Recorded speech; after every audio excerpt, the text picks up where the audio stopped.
We build up feelings of insecurity or security by how we think.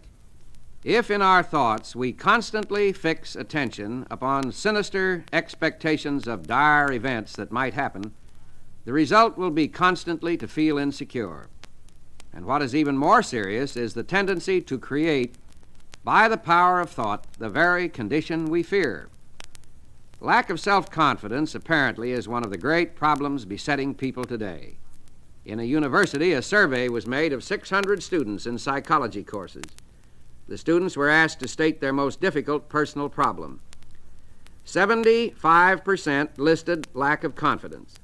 It can safely be assumed that the same large proportion is true of the population generally. Everywhere you encounter people who are inwardly afraid, who shrink from life, who suffer from a deep sense of insecurity. Deep within themselves, they mistrust their ability to meet responsibilities or to grasp opportunities. Always they are beset by the vague fear that something is not going to be quite right. They do not believe that they have it in them to be what they want to be. And so they try to make themselves content with something less than that of which they are capable. Thousands upon thousands go crawling through life on their hands and knees, defeated and afraid. And in most cases, such frustration of power is unnecessary. For example, a man 52 years of age consulted me. He was in great despondency. He revealed utter despair. He told me he was all through.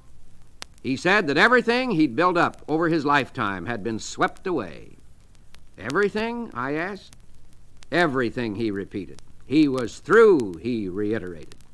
I have nothing left at all. Everything is gone. There is no hope. And I'm too old to start all over again. I've lost all faith. Naturally, I felt sympathetic toward him, but it was evident that his chief trouble was the fact that dark shadows of hopelessness had entered his mind and discolored his outlook, distorting it. Behind this twisted thinking, his true powers had retreated, leaving him without force. So I said, suppose we take a piece of paper and write down the values you have left. There's no use, he sighed. I haven't a single thing left. I thought I told you that. Well, I said, let's just see anyway. Then I asked him, is your wife still with you? Why, yes, of course, and she is wonderful. We've been married for 30 years. She would never leave me no matter how bad things are. All right, let's put that down. Your wife is still with you, and she will never leave you no matter what happens. Have you any children? Yes, he replied, I have 3, and they are certainly wonderful. I've been touched by the way they've come to me and said, Dad, we love you, and we'll stand by you. Well, then, I said, that's number 2. 3 children who love you and who will stand by you. Got any friends, I asked.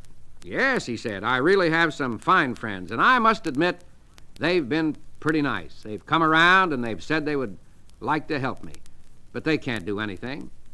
Well, that's number 3. You have some friends who would like to help you and who hold you in esteem. How about your integrity? Have you done anything wrong? My integrity's all right, he replied. I've always tried to do the right thing, and my conscience is clear.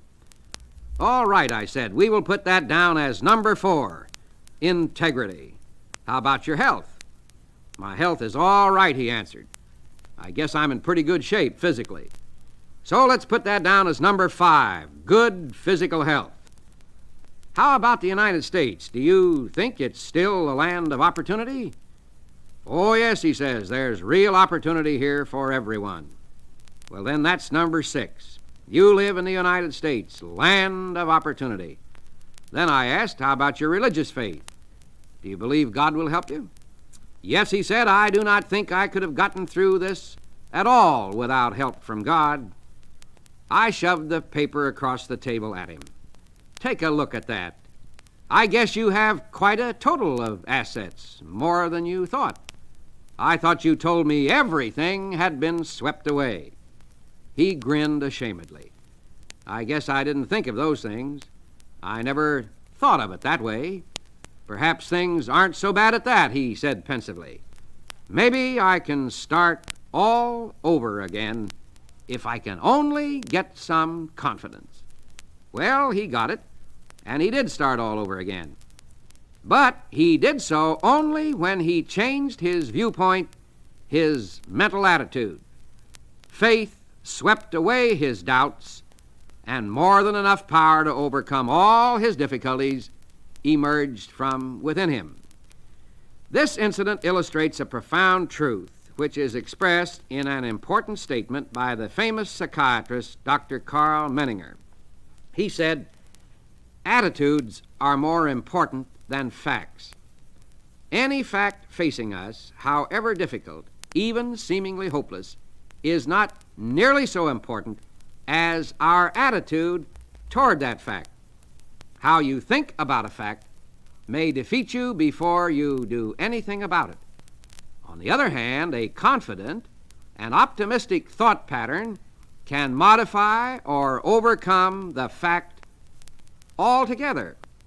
It's how you look at it that makes all of the difference in the world."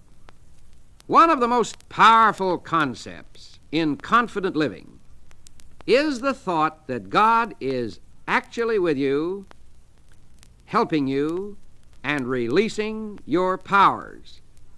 Think about that always when you think about your difficulty. And the new way that you think about your difficulties will give you a happy and successful outcome.